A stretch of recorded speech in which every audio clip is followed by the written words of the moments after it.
Today is Sunday, July 12th. Welcome to Big Book Daily. My name is Rob. I am an alcoholic. It is a thrill, honor, and joy to be here with you today as we journey through the Big Book of Alcoholics Anonymous and the 12 Steps and 12 Traditions.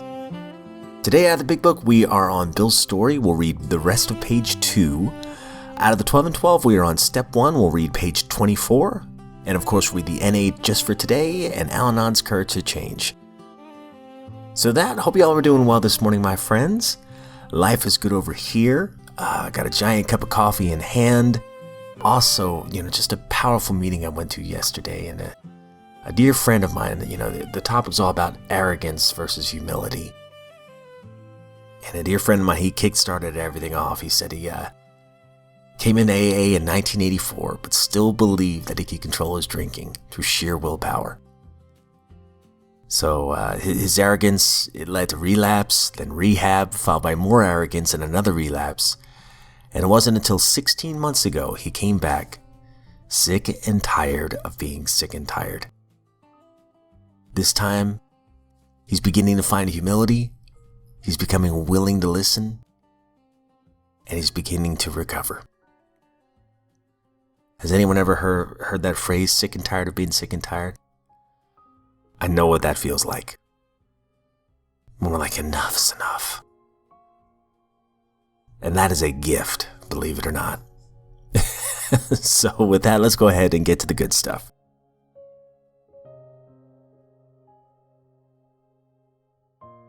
All right, my friends. So out of the Big Book, we are on Bill's story. And I apologize. I did say that we were reading page 2 today. According to my reading list here, we've already read 2 yesterday, so we're ahead of the game. But what's interesting about Bill's story, the way it starts off, you can tell that Bill suggests that he has a problem right away.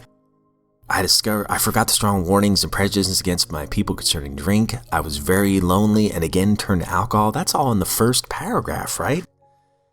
But then he talks about some of the good times too.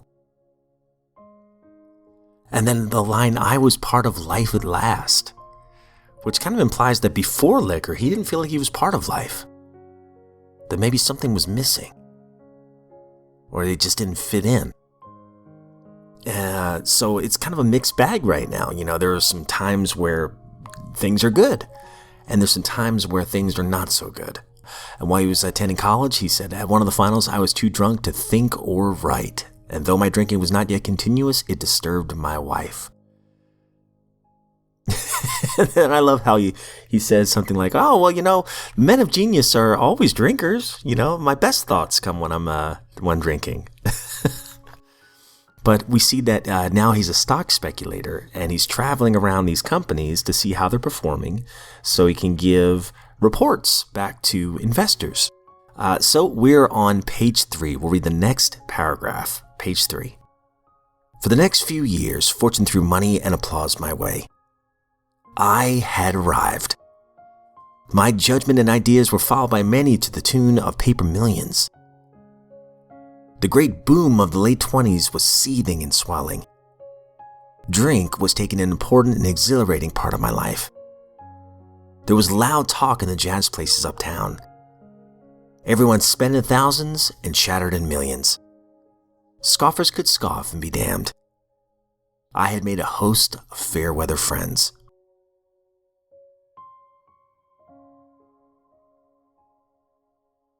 Out of the 12 and 12, we're on step 1. We admitted we were powerless over alcohol, that our lives had become unmanageable. And one of the last thoughts we left off on yesterday was talking about the fatal progression of the disease for true alcoholics, that it only gets worse over time. But hey, there's an easy test.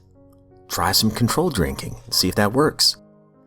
And then it says right here, this attitude brought immediate and practical results. It was discovered that when one alcoholic had planted in the mind of another the true nature of his malady, that person can never be the same again. Following every spree, he would say to himself, maybe those AAs were right. So we are going to go ahead and finish off the chapter here. Page 24. Why all this insistence that every AA must hit bottom first? The answer is that few people will sincerely try to practice the AA program unless they have hit bottom. For practicing AA's remaining 11 steps means adoption of attitudes and actions that almost no alcoholic who is still drinking can dream of taking. Who wishes to be rigorously honest and tolerant? Who wants to confess his faults to another and make restitution for harm done? Who cares anything about a higher power, let alone meditation and prayer? Who wants to sacrifice time and energy in trying to carry AA's message to the next sufferer? No, the average alcoholic, self-centered in the extreme, doesn't care for this prospect, unless he has to do these things in order to stay alive himself. Under the lash of alcoholism, we are driven to AA, and there we discover the fatal nature of our situation. Then, and only then, do we become as open-minded to conviction and as willing to listen as the dying can be. We stand ready to do anything which will lift the merciless obsession from us.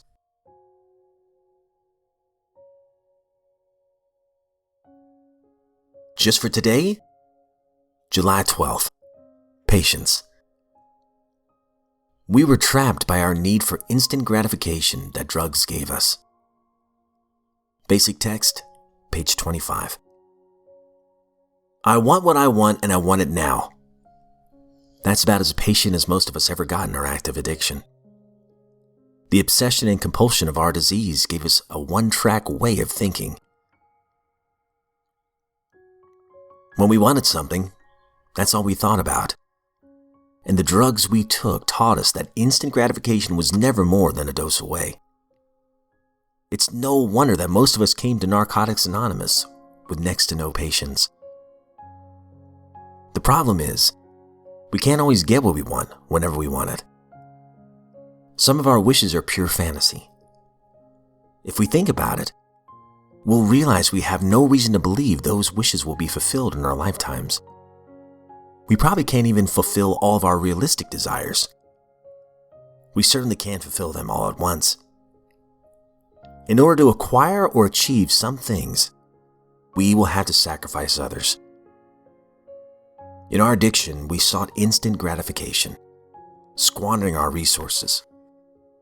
In recovery, we must learn to prioritize, sometimes denying the gratification of some desires in order to fill more important long-term goals. To do so requires patience. To find that patience, we must practice our program of recovery, seeking the kind of full-bodied spiritual awakening that will allow us to live and enjoy life on life's terms. Just for today, higher power, help me discover what's most important in my life. Help me learn patience that I can devote my resources to the important things.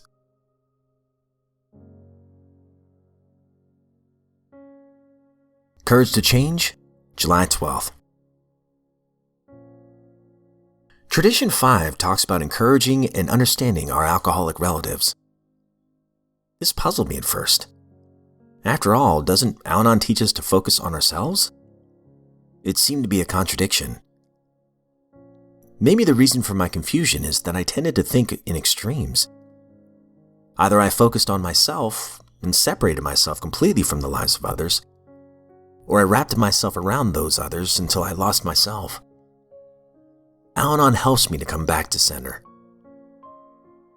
I can focus on myself and still be a loving, caring person. I can have compassion for loved ones who suffer from the disease of alcoholism or its effects without losing my sense of self.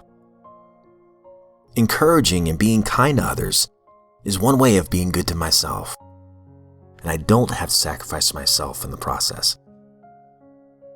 Today's reminder: I'm learning how to have saner and more loving relationships.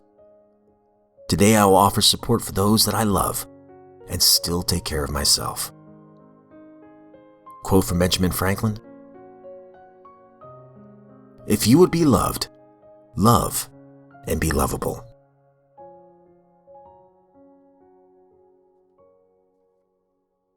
All right, my friends, that concludes today's reading. And man, some great stuff today. I could pick something from every reading, it seems like. So real quick, out of the big book, things are going great for Bill. Things are going great. And I have this highlighted on page 3 and underlined. The line, I had arrived. Has anyone ever felt that feeling before? Like, oh, here we go. I've arrived. That is a prideful thing that I've certainly felt before. I was going to show the world who I was. Things are going great for Bill. So we'll have to stay tuned and kind of figure out what happens to him next. And then also talking about the NA just for today. Powerful stuff about patience, right? I love the prayer. Higher power, help me to discover what's most important in my life. Help me to learn patience that I can devote my resources to the important things. One thing I'm still learning is, actually 2 things right off the bat that I can think of is, I can't be everything for everyone. I can't. And I can't do everything. And I heard this old quote one time, sometimes we have to say no to some good things to say yes to the best things. So for me, the most important thing that I can do every day is maintain my spiritual condition. How do I do that? What does that look like for me? Prayer, meditation, giving back, carrying the message. Because if I don't do these things, then I'm a lousy husband. I'm a lousy father. And I'm depriving all those around me of the best version of me I could possibly be for another 24 hours. Does it take patience? Absolutely. Absolutely it does. There's a lot of times I don't want to cut that. There's a lot of times I want to hit that snooze button in the morning. But I go, no. If I can just get out of the bed, that's 90% of the battle right there. Get your hind end up, Rob. A lot of times my cat will wake me up, actually. Other things too, the cool thing about sobriety is it's not just about not drinking. Sobriety is exciting. It gives me the courage to try things that I've never tried before. And it gives me the courage to fail. I know that sounds kind of odd, right? But I used to be so afraid of failure that I don't even try certain things. But I look at failure differently these days. I look at failure as feedback to try to be better. Okay, that didn't work. All right, what can I try now to achieve this goal that I have? Okay, what can I learn from this experience in order to grow? Quick example. I love to write, but I'm a moody writer. That is something that I struggle with. There are days where I want to write, and there's days where I don't feel like it. Well, I'm never going to finish a story unless I discipline myself to just write a little bit every day. Just pen to paper or type a little bit every day. Get in that habit of doing it. Instead of obsessing over the dream, maybe focus on the practical steps, the practical tasks each day that I can work on in order to make that possible. And then, if I finally do complete whatever dream that might be, then the next time I have a different dream, I can go, well, wait a minute. God allowed me to do these things. He gave me the strength to do these things and the patience to do these things. Yeah, maybe I can do that. It helps build self-esteem. It helps build confidence, to achieve these goals. But again, it's all about priorities. And for me, the number one priority in my life is the maintenance of my spiritual condition and my relationship with my higher power. Because without that, all the other things crumble. It's beautiful stuff. But my friends, I've rambled on enough. I hope you all have a great one today. And please know, as always, I don't speak on behalf of AA, NA, Al-Anon, any other sect or denomination. I'm just a joyful drunk in this lifeboat of recovery, honored to be here another day. And for giving another set of 24 hours, my friends, I sincerely look forward to seeing you right back here tomorrow.